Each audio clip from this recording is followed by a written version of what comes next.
सगळ्यांचंच लक्ष वेधून घेतेय। तर दुसरीकडे ज्या ठिकाणाहून ही श्रॉफ बिल्डिंगच्या ठिकाणी आता पुष्पवृष्टी प्रत्येक या ठिकाणाहून मार्गस्थ होणाऱ्या गणरायावर केली जाईल। यंदा श्रॉफ बिल्डिंगनं लढाऊ विमान राफेलची प्रतिकृती साकारलेली आहे।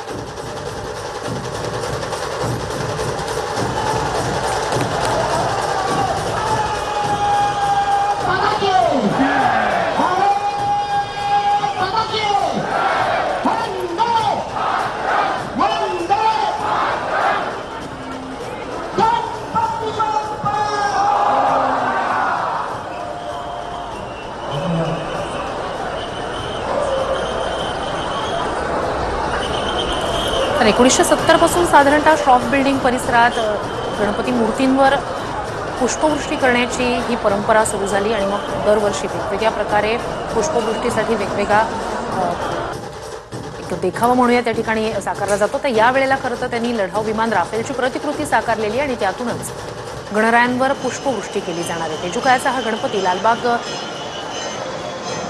सार्वजनिक उत्सव मंडळाच्या म्हणजेच मुंबईच्या राजाच्या मंडपाच्या पुढून आता मार्गस्थ होतोय। श्रॉफ बिल्डिंगचा हा संपूर्ण परिसर याच ठिकाणी गणपतींवर पुष्पवृष्टी केली जाते। 1970 पासूनची ही परंपरा श्रॉफ बिल्डिंगनं अगदी निष्ठेनं जपली आहे। दरवर्षी वेगवेगळ्या प्रकारे या ठिकाणी एक नवा देखावा साकारत पुष्पवृष्टी केली जात असते आणि या ठिकाणी म्हणूनच हा श्रॉफ बिल्डिंगचा हा संपूर्ण परिसर आहे त्या ठिकाणी मोठ्या संख्येने मुंबईकर उपस्थित असतात। मुंबईच्या राजाच्या गणेश मंडपाबाहेर या ठिकाणी आपण तेजुकाया मेन्शनचा गणपती सध्या विसर्जन त्याची मिरवणूक आपण मार्गस्थ होताना पाहतोय।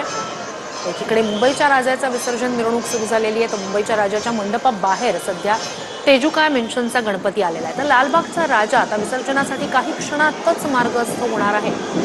यंदा लालबागच्या राजाच्या विसर्जनासाठी मोटराइज सराफा वापरला जाणार आहे। त्याच्या चहूबाजूनी स्प्रिंकलर्स असणार आहेत ज्यातून पाण्याचे फवारे उडवले जाणार आहेत। या आधी काही क्षणापूर्वीच काही वेळापूर्वी त्या ठिकाणी लालबागच्या राजाची मंडपातली आरती संपन्न झाली आणि आता ही तयारी मंडळाचे पदाधिकारी ते सज्ज होत आहेत। प्रत्येकजण आपापलं नेमून दिलेलं काम नेमून दिलेल्या जागी त्या ठिकाणी उभे राहत आहेत आणि लालबागच्या राजाचं विसर्जन मिरवणुकीस आधीची ही सगळी मंडपातली लगबग आपण पाहतो।